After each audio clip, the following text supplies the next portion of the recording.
ونعوذ بالله من شرور أنفسنا ومن سيئات أعمالنا من يهده الله فلا مضل له ومن يضلل فلا هادي له ونشهد أن لا إله إلا الله ونشهد أن محمدا عبده ورسوله أرسله الله بالحق بشيرا ونذيرا بين يدي الساعة فإن خير الحديث كتاب الله وخير السنن سنن محمد صلى الله عليه وسلم وشر الأمور محدثاتها وكل محدثة بدعة وكل بدعة ضلالة وكل ضلالة في النار. أما بعد، فقال الله سبحانه وتعالى في كتاب الله العظيم: أعوذ بالله من الشيطان الرجيم، بسم الله الرحمن الرحيم. خذ من أموالهم صدقة تطهرهم وتزكيهم بها صدق الله العظيم. My dear brothers and sisters in Islam, Alhamdulillah, by the grace of Allah, we have completed half of Ramadan. And those who think that we have not done enough in the half of Ramadan, for them there is another half left. And also in the last 10 days there is a night which is better than 1,000 months. Inshallah, we have to strive hard to make best of Ramadan, and may Allah Ta'ala give us tawfiq to gain best of Ramadan. One of the things normally practiced in Muslim community during month of Ramadan is paying compulsory charity, Zakat. Though it is not necessary that you have to pay it in Ramadan only, but normally people pay it or separate it during the month of Ramadan because it is compulsory once in a year. Counting starts as per the lunar year, not as per solar year. So it is easy for people to count during the month of Ramadan and to keep aside their money separately. Also, because of the ajr in the month of Ramadan, people particularly prefer to separate their amount and to pay their amount in the month of Ramadan. So I would like to talk to you regarding the significance of Zakat in today's khutbah. Zakat is mentioned in Quran as a sadaqah also, because you can see a sadaqah is a word used for all kinds of charity including zakat, whereas a zakat is particularly meant for the charity which is compulsory, 2 and 5% of your annual saving, which is called zakat. Whereas a sadaqah is also used in Quran. For example, إنما الصدقات للفقراء والمساكين, which is mentioned in Surah At-Tawbah, chapter number 9, verse number 60, that verily the charity, the compulsory charity, a sadaqah is applied to them, and the 9 categories are mentioned. Also in the same surah, chapter number 9, verse number 103, Allah Ta'ala says, خُذْ مِنْ أَمْوَالِهِمْ صَدَقَةً تُطَهِّرُهُمْ وَتُزَكِّيهِمْ بِهَا. Here also Allah Ta'ala mentions about the compulsory charity, zakat. And Allah Ta'ala says, take from the wealth of the people compulsory charity so that you can purify them and you can reform them. This admonition and advice is given to Prophet Muhammad sallallahu alaihi wasallam. The meaning of a sadaqah or zakat is growth and purification. In both meaning it is used. It is growth because by the bounty of Allah subhanahu wa ta'ala, when you spend your money in the way of Allah subhanahu wa ta'ala, Allah will give barakah in your money. And there will be growth in your money. And it happens, we can see from our eyes. Also, you can see growth in terms of, for example, all the rich people in the vicinity, they separate their money and they spend it among the poor people of the society. There will be more activities, more purchasing power among people, more economic activity. So, based on the economic activity, your money will be grown. Your money will not grow when you keep it in bank or when you keep it in a locker, it will not grow. It will grow when the money is circulated, when the economic activity is there. Through the zakat, economic activity is boosted.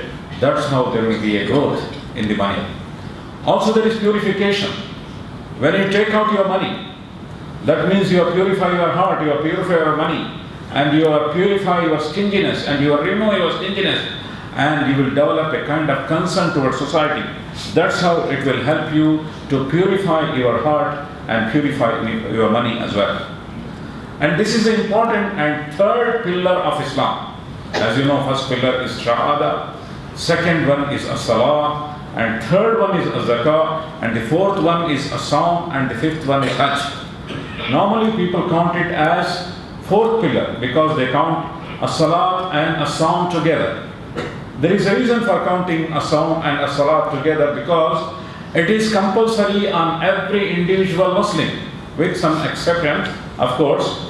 Other than that, it is compulsory on every individual Muslim. As-Salat and As-Sawm is compulsory on every individual Muslim.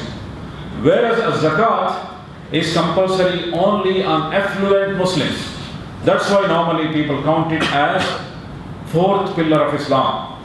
Whereas if you go back to Quran and Islamic literature, you can see Aqimus Salah wa Atuz Zakah. Wherever Quran mentions about As-Salat, it mentions also about Zakat.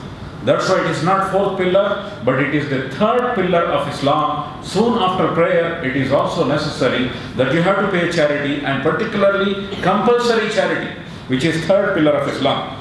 And you can see that there is a big connection between As-Salat and As-Zakat.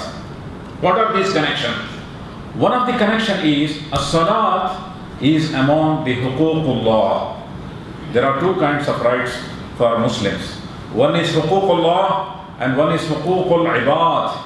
One is rights towards Allah subhanahu wa ta'ala, and the other one is rights towards the subjects of Allah subhanahu wa ta'ala, rights towards people.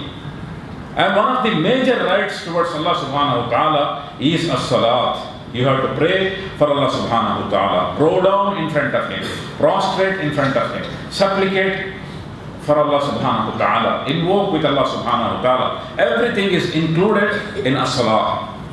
And when you perform As-Salat perfectly, that is a proof that you are caring for all kinds of rights of Allah subhanahu wa ta'ala.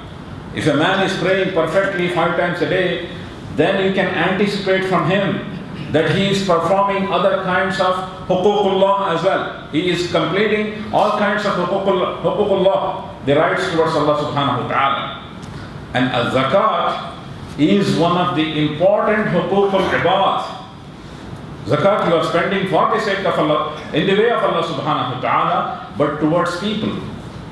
And particularly 8 categories are mentioned, and if you see there is no 9th category is needed. It is beneficial for Muslims, and it is a great blessing of Allah subhanahu wa ta'ala that we have a divine law for everything. How you have to spend your money, you need not have to worry. There are 8 categories mentioned, and these 8 categories are such a broad category that it is particularly very helpful in emancipation and in the alleviation of poverty. Mainly it is addressed toward the poverty alleviation and addressing the problems of the people. And it is one of the main Huququl Ibad. And if you perform Zakat perfectly, it is a proof that you are caring for other Huququl Ibad as well. And if you are stealing from Zakat, that means there is a chance that that person may steal from other Huququl Ibad also, other rights of the people as well. So this is the connection between Zakat and As-Salat. There is one more important connection. As-Salat, it is said in Quran, Aqimus Salah. Aqimus Salah means establish prayer. It is not just praying.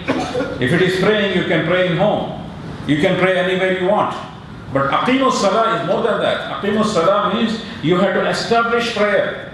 Prophet Muhammad sallallahu alayhi wa sallam, as soon as he reached Medina, he established a masjid called Quba. And after that he established a masjid called Masjidul Nabawi. Because Iqamatus Salah, for establishing prayer, a masjid is necessary, where people are gathering 5 times a day. And it will act like an Islamic center. And there will be socialization. And you can identify who are good Muslims. It is very easy to identify. For example, in a vicinity where you are living, who are the best Muslims or the pious Muslims, go to the Fajr prayer or go to Isha prayer, because in the other time, people may be busy in somewhere else. If you go to Fajr prayer and if you go to Isha prayer, most of the people are there in the vicinity and they will go to the masjid. If there is the only masjid in the area, you can identify that these are the pious people. It's very easy to identify that these are the pious people because they are coming to the masjid. So these are all the benefits of the masjid. That's why Prophet Muhammad sallallahu alaihi wasallam said, "Al-kufr, al-farqu bayn al-abdi wal-kufri tarku salah." The difference between a believer and a non-believer is believer prays and non-believer is not praying. Believer is the one who you can see him in the masjid, and the non-believer is the one who cannot see in the masjid.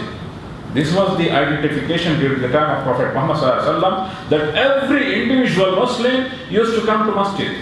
But today this is not the scenario. You will find increase of Musallin, increase of the people who pray during the month of Ramadan, and a drastic decrease very next day, second day of Shawwal.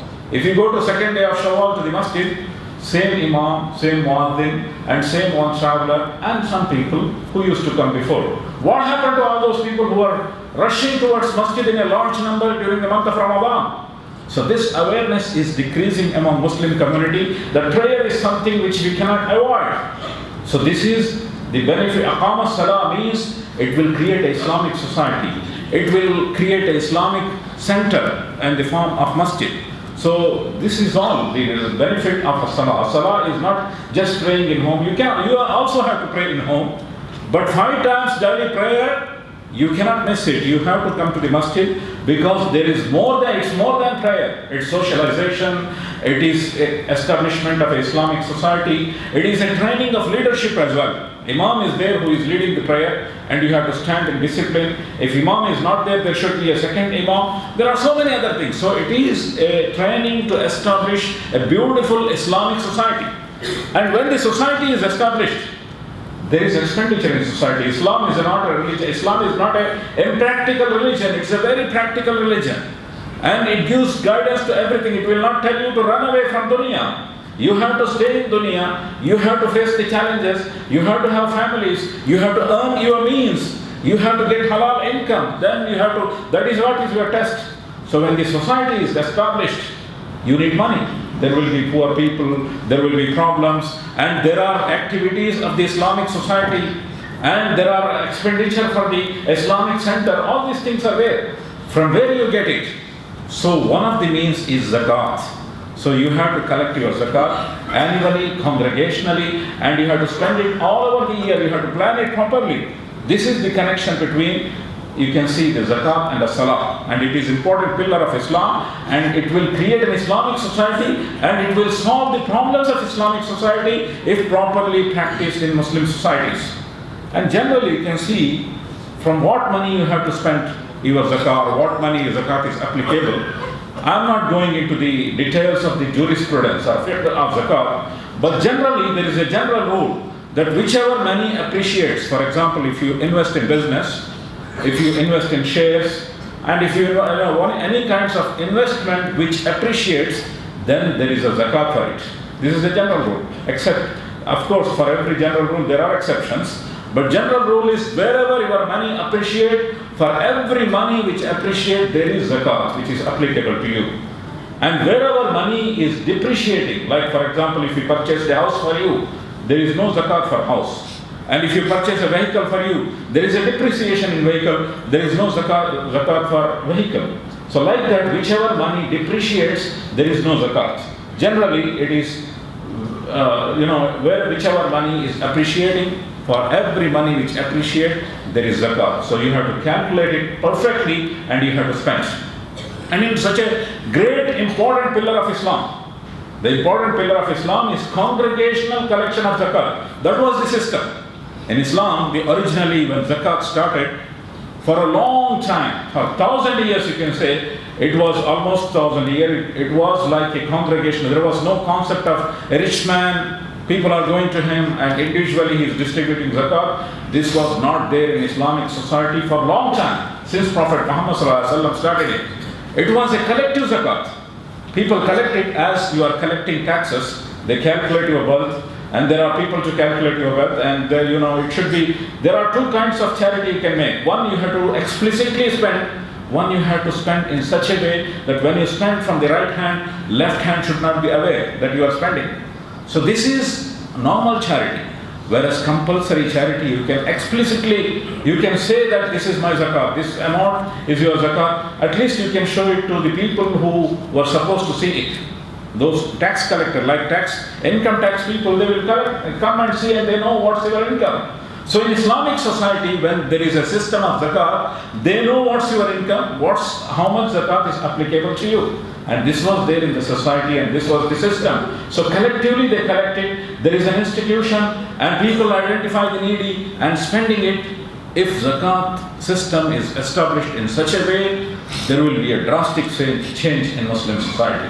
There will be a great benefit in Muslim society. That's why you can see in Islamic history that Umar bin Abdul Aziz, during the time of Khalifa Umar bin Abdul Aziz, people collected zakat, but because of the system of the zakat, in a way, proper spending of zakat. For example, a man is doing a petty business and he is in loan.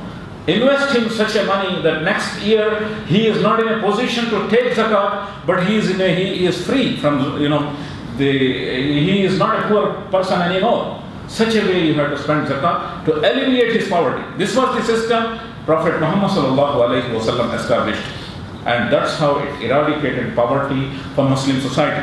And it is such an important pillar of Islam that during the time of Umar, Khalifa Abu Bakr Siddiq radiyallahu ta'ala, soon after Prophet Muhammad there were so many challenges faced by Abu Bakr Siddiq radiyallahu ta'ala, because Islamic society grown very fast. If you see the last 10 years of Prophet Muhammad which is during the Medina, when Prophet Muhammad migrated, it was less than 100 people who migrated. And very small society of Medina. You can see during the Battle of Badr, only 313 people were there. Very small society. It was not a very big society. But after 10 years, scenario was different. It's a big society.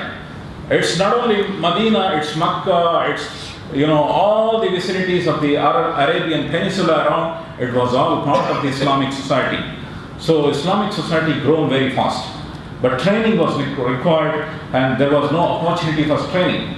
That's why soon after the demise of Prophet Muhammad there were some challenges faced by Abu Bakr Siddiq radiyallahu ta'ala. Some said we are not anymore affiliated to Medina. Some said we are not paying zakat anymore. Because Quran says, خُذْ مِنْ أَمْوَالِهِمْ صَدَقَةً.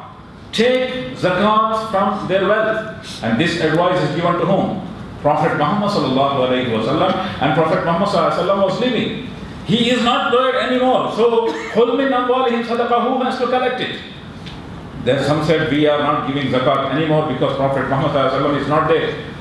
Abu Bakr Siddiq radiyallahu ta'ala who prepared an army against all those people. Who are those people? Muslims. But early Muslims, they needed training and they were not reformed completely. He prepared an army to reform them. He said, whoever says that I am not affiliated with Medina anymore, I will wage a war against them. And whoever says that I will not pay zakat, I will wage a war against them even if it is a piece of rope. And there was difference of opinion among Muslims. And one of the person who had difference of opinion is Sayyidina Umar ibn al-Khattab radiyallahu ta'ala. Normally in history people say that Umar ibn al-Khattab is a very strong person and he makes very strong decisions. But here Umar ibn al-Khattab was little bit mild. Whereas Abu Bakr Siddiq radiyallahu ta'ala who was more stronger. Then there was a delegation went to Abu Bakr Siddiq and met with him, including Sayyidina Umar ibn al-Khattab radiyallahu ta'ala. And Sayyidina Abu Bakr Siddiq radiyallahu ta'ala, he convinced all of them. And he said, let us have an army. And he waged war. And he re-established zakat. And this was the challenge he faced. And this is how he solved the problem. And this is how he transmitted Deen of Islam in the same way as Prophet Muhammad given to us. So this is this was the great responsibility fulfilled by Sayyidina Abu Bakr Siddiq radiyallahu ta'ala. Today among Muslims, there may be some Muslims who say that, zakat, who may not give zakat because of their own weaknesses.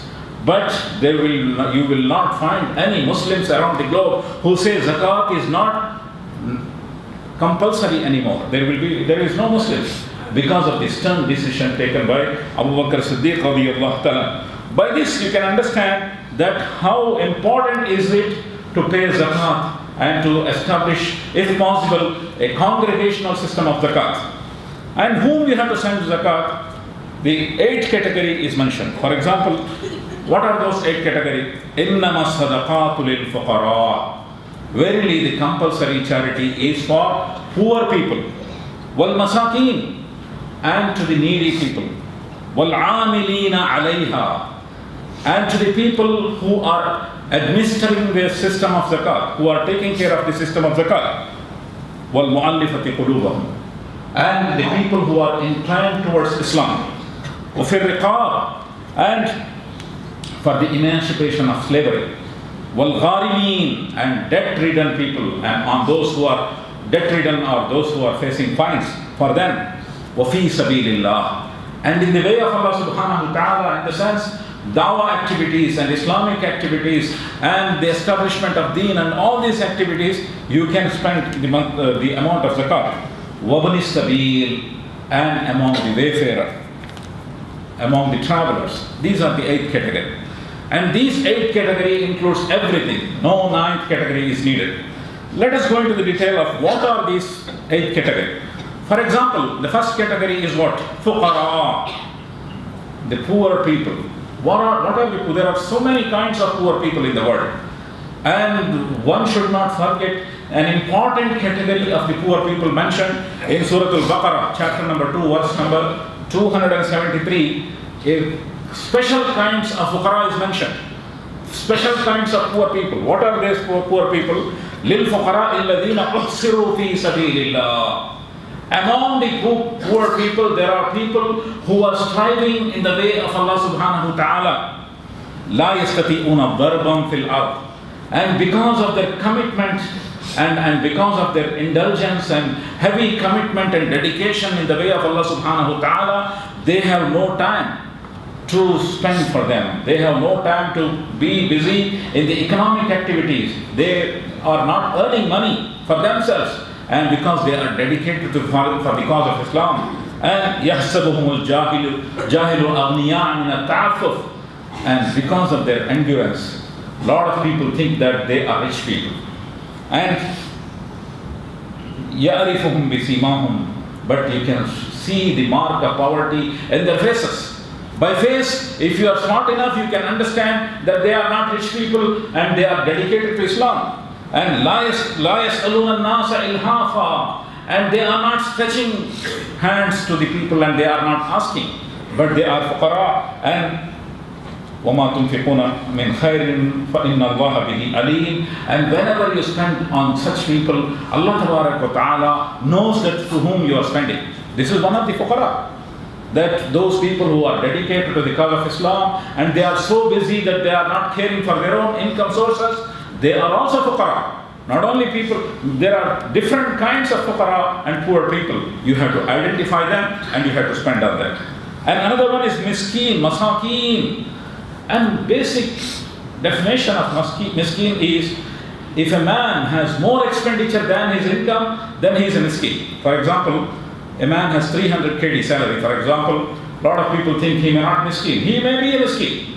Because if he has a cancer patient in his house, and if he has 10 members to feed, and if he has so many other commitments, and if his expenditure is 500 KD a month, then he is a miskeen.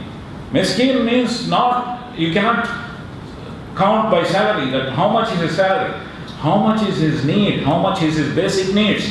And basic needs are different than the other needs. In economics, there are Maslow's hierarchy of needs. Basic needs, safety needs, and esteem needs, and needs of self-actualization. Like that, there is category in economics.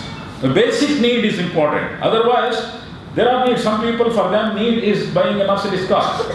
Such people are not miskeen. Miskeen, their basic needs are more than their income. Such people are miskeen. And amilina alayha, and the people who are administering the zakat system. Again, it shows that how important it is to have a collective system of zakat. How important it is to have an Islamic society. It is very important. That's why it's mentioned that always zakat system should be there. And you need not have to spend all your money in the month of Ramadan itself. You can separate them. How about if there is a need in Sha'ban? How about if there is a need in Rajab? You cannot say that all my zakat money is spent. You can separate them, keep it up, separately, and you cannot spend. You can spend it all over the year. And وَالْمُؤَلِّفَةِ قُلُوبُهُمْ, and those people who are inclined towards Islam, or even to those people, non-Muslims, for example, they are enemies of Islam. In order to neutralize them, also the zakat money can be used. And وَفِي الرِّقَابِ, for the emancipation of the slavery. And today also slavery is there. Some people are working like a bonded labor. They are all slaves. So you can spend on them. وَالْغَارِمِينَ, and debt-ridden people. And gharama, this is a very popular word in those who have cars, they know what gharama is. So it's a popular word in Kuwait. So those who are debt-ridden now, who have huge fines, for example, also to those people, for example, a pious Muslim, he becomes a guarantor for somebody, but he cheats him, he runs away. So pious Muslim, he is a guarantor, but he may not be a rich man, but because of his standard or because of his recognition in the society, people accept him as a guarantor.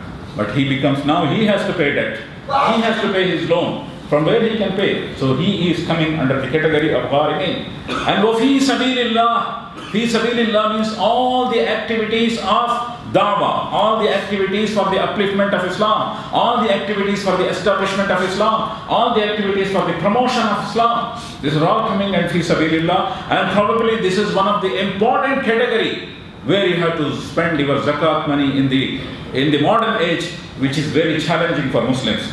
And wabni sabil, and among the wayfarers. Today you may say people can carry their ATM cards, their credit cards and everything. But everybody cannot carry their ATM. Today also there are poor travelers. And there is also travelers who may lose everything. When you go to Umrah and Hajj in Makkah, you will find some old people, they lost their everything because of their old age, they forget everything. They sometimes not aware where they have kept their purse, where they have kept their wallet. So this is all may happen. So you can spend on travelers. And these are all some of the categories where you have to spend your zakat money. And again, some people may think that I cannot pay charity, I cannot pay zakat. What I can do? Sadaqah in Islam is not only paying money. Every good deed is a sadaqah. For example, a person cannot do anything. تَبَسُّمُكَ بِوَجْهِ أَخِيهِ صَدَقَةً. He can smile at his brother, which is charity. This is the simple thing you can do. This is at least everyone can do that. Every person can pay charity. And this is one of the charity. Smile, don't have if you have a grim face, is such a face that people will become sad. Instead of that, smile at your brother and motivate him and create a positive waves in him. This is again a charity. And one of the etiquettes of charity is that when you pay charity, you should not always expect from him that I have paid charity, he always have to respect him, he always have to respect me.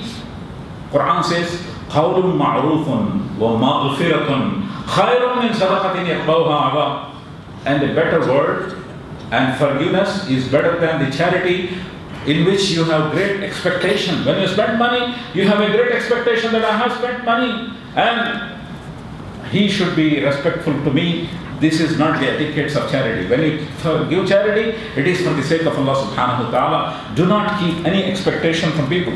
Again, charity trains us so many things. For example, وَمَنْ يُوقَ شُحَّ نَفْسِهِ فَأُولَٰئِكَ هُمُ الْمُفْلِحُونَ. Quran says, whoever is free from the stinginess of heart, he is successful person. People like person who are generous. And Allah also like the person who are generous. And mu'min cannot be bakhil. Mu'min cannot be stingy. Mu'min is a generous person. And you can train yourself to be generous by paying charity. And this is very important. And what you have to pay, for example, once Prophet Muhammad sallallahu alayhi wa sallam was asked, يَسْأَلُونَكَ مَاذَا يُنْفِقُونَ? Quran says, قُلِ الْعَفْوُ. Whatever is additional for you, after fulfilling your basic needs, whatever is additional, fulfill your basic needs, and then you can pay charity. But this cannot be a general rule, because again, about Muhajirun and Ansar's relationship, Quran says, يُثِرُونَ عَلَىٰ أَنفُسِهِمْ وَلَوْ كَانَ بِهِمْ خَصَاصَةٌ. In spite of their needs, they give preference to their brothers who came from Makkah. They did not see what is my need. Normally people while paying money, they say, what is my need, what is today's need, what is tomorrow's needs, what is my future needs, and what is... Were not like that. They were more concerned about the people who are needy and they used to spend. May Allah Ta'ala give us tawfiq to understand the importance of zakat and to practice it. Barakallahu lana wa lakum wa nafa'ni wa iyyakum bi ayatihi wa dhikril hakim. Innahu ta'ala jawadun karimun malikun barur raufur rahim wa rabbun halim.